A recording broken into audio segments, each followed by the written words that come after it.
Kia ora, my name's Chad Lawrence. I'm the owner and founder of ROA Kombucha, and this is my story.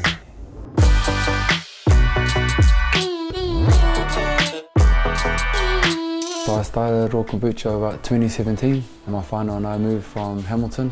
We moved located over to here at Papamore Beach.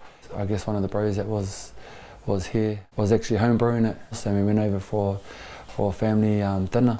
That night pretty much I tried the drink. I liked it. I liked that it tasted like a cider, that it was low in sugar, and that it was a nice smooth taste and it had a bit of a fizzy kick. He gave me a bit of a SCOBY and showed me how to brew it and such, and then brought it home and I started brewing for my family. A passion of mine has been into old school cars. Growing up, I always liked V8s and I love the sound and the rumble of them and old school look. When I moved here, I found the car that I was keen to do up, and it was a rust bucket. After about a couple of years, we got it to a state where I could drive it and get on the road, and got a new paint job for it. Pretty much got it rolling, I guess, for the summer. But I needed some money to be able to fund my business, and so as you do, you sort of just give up your passion or your baby to be able to, put it towards something better. And this is, how it all fits in, how it all came to be, I guess. I needed somewhere to brew when I started getting into it. So my wife's family, they had a childcare facility. They had a commercial kitchen in there. So I actually started brewing kombucha out of their commercial kitchen. And then as things progressed, I decided that I could do my same mahi here at home. So this is where I turned my garage into a brewery. So everything's done with a hands-on approach, made of love, from the caps to the labels to everything in the process. It's quite manual intensive, labour intensive. One of the first cafes that took me on was a place called the Daily Cafe out in Te Puke. I pretty much just went there with a couple of samples of my bottle and dropped it off and gave him my business card, and then I pretty much left. And about half an hour later, the lady rang me, Bex, and she's like, hey, we really like your samples that you dropped off. We're keen to get you on board, but Christian, are you GST registered?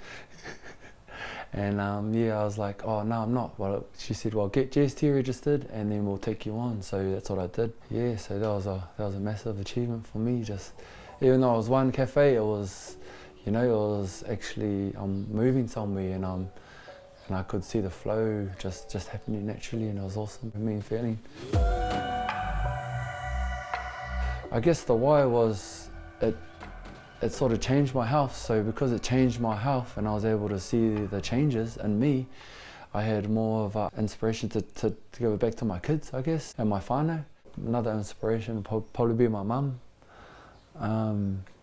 She passed away about 5 years ago. And her biggest thing was passing that legacy on, So when she passed away, she actually left me with a bit of inheritance money, you know what I mean? And I sold my car, my HQ, and together I put them together and created ROA. But not only that, I was able to create a legacy for my kids. So I guess that's part of her and me, you know what I mean? And being able to create that for my whānau. So I'm currently in 56 cafes. They're owner-operator businesses, so they've given me a chance and opportunity to be able to share my passion, I guess, what I do, doing kombucha. Where I see the future aspirations is I want to then create wānanga, or guess places where other Māori males can come together and we can all just talk, I guess, openly. And there's no judgment when you come in here, it's just come in, bro, and be yourself. And I guess in the future is getting the iwis to come on board so they can, we can set up little microbrews or little kombucha stations, so then we can get the people within the iwi to brew, like back in the old days, how all the whānau was in the kitchen, you know what I mean? Bringing that culture back, I guess, to our people and empowering our people through that, you know what I mean? And then we no longer have to have you know, your typical jolly drinks or your typical fizzy drinks when you go to a hakere, or you know, we can drain it straight from the vat. We can feed our people on the good stuff. You know what I mean? And I feel that's where I want to give back to our people and empowering our people.